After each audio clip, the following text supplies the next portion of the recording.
ओम नमः शिवाय। जय श्री कृष्ण दोस्तों, आप सभी का मेरे चैनल में स्वागत है। भगवान शिव शंकर का सबसे प्रिय दिन महाशिवरात्रि आने वाली है और आप सभी तो जानते ही हैं कि भगवान शिव शंकर कितने भोले होते हैं। थोड़े से प्रयत्न से ही प्रसन्न हो जाते हैं और भक्तों की मनोकामनाओं को बहुत ही जल्द अतिशीघ्र पूर्ण कर देते हैं। तो इस शिवरात्रि भगवान शिव शंकर की पूजा करने के लिए हमें क्या क्या सामग्री चाहिए होगी, वो सारी सामग्री आज की वीडियो में आप लोगों को देखने को मिलेगी। देखिए, महाशिवरात्रि का जो अवसर होता है ना, ये भोले भक्तों के लिए बहुत ही ज्यादा सुनहरा अवसर होता है महादेव को प्रसन्न करने के लिए। तो आप सामग्री की व्यवस्था थोड़ा पहले से ही कर ले, जिससे आपको पूजन में किसी भी तरह की कोई दिक्कत नहीं होगी। तो चलिए हम पूजन सामग्री देख लेते हैं। देखिए, सबसे पहले ये है कि अगर आप शिवालय में यानी कि किसी भी शिव मंदिर में जाकर के पूजन कर रहे हैं तो आपको यही सामग्री की जरूरत होगी। और यदि आप घर पर पूजन कर रहे हैं तो थोड़ा बहुत एक्स्ट्रा सामग्री आपको चाहिए होगा। तो सबसे पहले आपको क्या करना है, अगर शिव मंदिर आप जा रहे हैं तो एक लोटा शुद्ध जल आपको ले लेना, उसमें गंगा जल जरूर से मिश्रित कर लें। और देखिए, कोशिश करें कि आप जल जो है ना अपने घर से ही भर करके ले जाएं, तो बहुत ही अच्छा रहता है।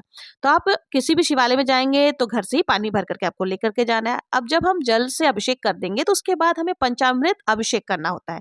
तो पंचामृत आप चाहें तो घर से बना करके ले जा सकते हैं, या फिर दूध, दही, घी, शक्कर और शहद, इन सबको अलग अलग भी लेकर के जा सकते हैं और इनको वहां पर मिला करके आप पंचामृत बना सकते हैं। तो पांचों चीजें आप अलग भी रख सकते हैं या एक साथ ही ले जा सकते हैं। इस जल और पंचामृत के साथ ही हमें एक देसी घी का दीपक ले लेना है। आप चाहें तो देसी घी का दीपक ले सकते हैं, या फिर आप चाहें तो तिल के तेल का दीपक भी ले सकते हैं। उसके साथ ही देखिए, महाशिवरात्रि के दिन माता पार्वती के साथ शिव जी का विवाह हुआ था, तो इसलिए इस दिन हल्दी, रोली, चंदन, गुलाल यानी अबीर, अक्षत, अष्टदल चंदन, आप चाहें तो देखिए घिसने वाली जो चंदन आती है वो भी ले सकते हैं। वस्त्र की भावना से आप कलावा ले सकते हैं, और अगर चाहे तो जनेऊ भी ले सकते हो। जनेऊ आपको 4 लेना है, एक गणपति जी के लिए लेना है, एक शिव जी के लिए, कार्तिकी जी के लिए और एक नंदी जी के लिए। और आप एक्स्ट्रा भी रख सकते हैं। साथ ही में आरती के लिए कपूर लेना है, इत्र हमें ले लेना है। और इन सब के साथ ही देखिए, माचिस आप जरूर से लेकर के जाएं, क्योंकि अपने द्वारा ही प्रज्वलित करें तो बहुत ही अच्छा। और अगर माचिस हो सके तो आप शिवालय में ही छोड़ करके आए। जितने लोग आपके माचिस से प्रज्वलित करेंगे सबका पुण्य आपको प्राप्त होगा। साथ ही देखिए, दक्षिणा हमें जरूर से लेनी है, क्योंकि दक्षिणा जो है ना पूजा में रही कमियों को पूरा करती है। अब देखिए, अगर आपके पास जनेऊ नहीं मिल रहा है तो आप कच्चा सूत ले लें। कच्चा सूत को 7 बार लपेट करके आप जनेऊ बना सकते हैं। तो इस प्रकार से ये सारी सामग्री आपको रख लेनी है। और देखिए, अगर आप घर पर पूजन करना चाहते हैं ना, तो आप घर पर पूजन करने के लिए आपको एक पाटा ले लेना, यानी चौकी आपको लेनी है। चौकी के ऊपर बिछाने के लिए आपको वस्त्र ले लेना, पीला या सफेद रंग का आप वस्त्र ले सकते हैं। अब इनके साथ ही देखिए, आपको पीले रंग का वस्त्र और ले लेना है। पाटे के ऊपर बिछाने के लिए साफ वस्त्र आपको लेने हैं। अब शिव परिवार का अगर आपके पास कोई तस्वीर है तो वो आप ले सकते हैं। और अगर आपके पास शिव परिवार की तस्वीर नहीं है तो आप पार्थिव शिवलिंग का निर्माण करके भी पूजन कर सकते हैं। मिट्टी से आप पार्थिव शिवलिंग बना सकते हैं, यानी कि शिव परिवार बना सकते हैं। और या फिर अगर आपके पास शिवलिंग है तो आप शिवलिंग के भी पूजन कर सकते हैं। मेरे पास यहाँ पर पीतल की शिवलिंग है, तो मैं इनकी ही पूजा करती हूँ। तो आप लोग के पास अगर नहीं है तो कोई दिक्कत नहीं है, आप पार्थिव शिवलिंग का निर्माण करके उनकी पूजन कर सकते हैं।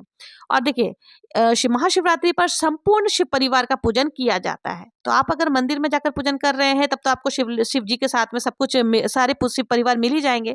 और नहीं तो घर पर आपको शिव परिवार की तस्वीर जरूर से चाहिए होगा, शिवलिंग जरूर से चाहिए होगा।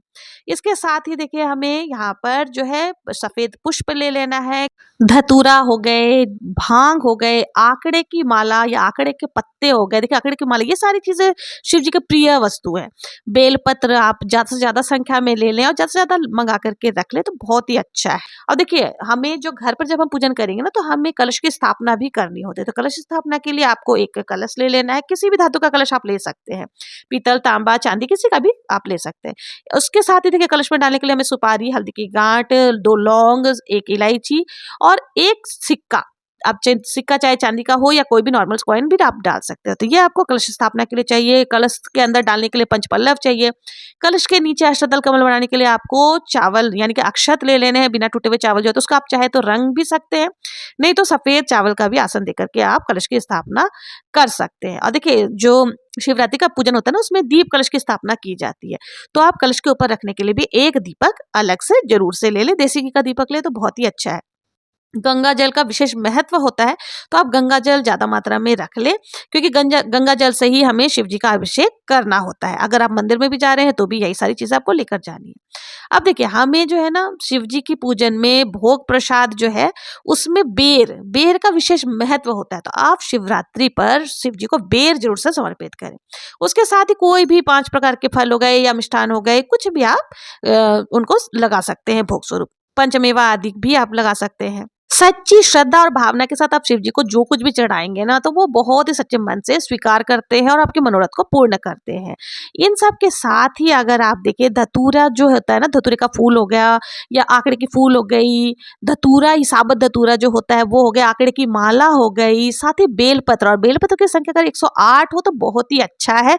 आप जो बेलपत्र का चिकना वाला भाग होता है ना, वो शिव जी को जरूर से समर्पित करें, इससे शिव जी बहुत ही ज्यादा प्रसन्न होते हैं। भांग मिल जाए तो बहुत ही अच्छा, शमी पत्र हो गया, ये सारी चीजें भी आप जरूर से समर्पित करें। इन सब के साथ ही देखिए, जो महाशिवरात्रि का पर्व होता है ना, उस दिन माता पार्वती का शिव जी के साथ विवाह हुआ था, तो वर्षगांठ के रूप में हम लोग ये दिन मनाते हैं। तो इस दिन माता पार्वती के निमित्त हमें सुहाग सामग्री भी जरूर से समर्पित करनी चाहिए। तो सुहाग सामग्री में आप देखिए, चुनरी हो गए, वस्त्र के स्वरूप आप चुनरी समर्पित कर सकते हैं, महावर हो गए, सिंदूर हो गई, चूड़ियां हो गई, साथ ही बिंदी हो गई, ये चीजें आप जरूर से माता पार्वती के लिए लेकर के जाएं। और इनको भी आपको बिछुए आदि, अगर आप सक्षम हैं तो चांदी की भी कुछ भी सामग्री आप समर्पित कर सकती हैं।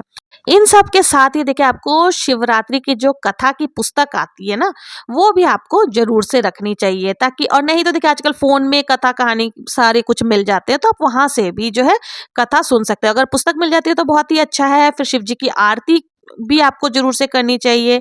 और देखिए, अगर आप घर पर पूजन कर रहे हैं ना, तो आपको एक चौकी पाटा जो भी आपने लिया है, उनको एक दिन पूरा आपको वैसे ही रखना है। और ये जो शिवरात्रि की पूजन होती है ना, वो 4 पहर की होती है, तो भले ही आप मंदिर में पूजन करके आ जाएं, पर घर पर भी पूजन आप जरूर से करें, जिससे आप तसल्ली से कथा पढ़ सकते हो। क्योंकि मंदिर में बहुत ज्यादा भीड़ भाड़ होती है, वहां पर मतलब जल्दबाजी में आप कथा आदि नहीं सुन सकते हैं, आरती आदि करने में दिक्कत होती है। तो आप घर पर आकर के बहुत ही अच्छे तरीके से आप पूजन कर सकते हैं और कहानी आदि घर पर भी सुन सकते हैं। तो ये थी शिवरात्रि में कौन कौन सी पूजन सामग्री लगती है, उन सब के बारे में विस्तृत जानकारी। अगर आप लोगों को जानकारी अच्छी लगी हो, मेरी ये वीडियो पसंद आई हो, जरा भी यूजफुल लगा हो, तो प्लीज मेरे चैनल को अगर अभी तक सब्सक्राइब नहीं किया है तो सब्सक्राइब करें, ज्यादा से ज्यादा लाइक करें और शेयर जरूर से करें। मिलते हैं नेक्स्ट वीडियो में किसी और पूजा विधि के साथ। तब तक के लिए जय श्री कृष्णा। ओम नमः शिवाय।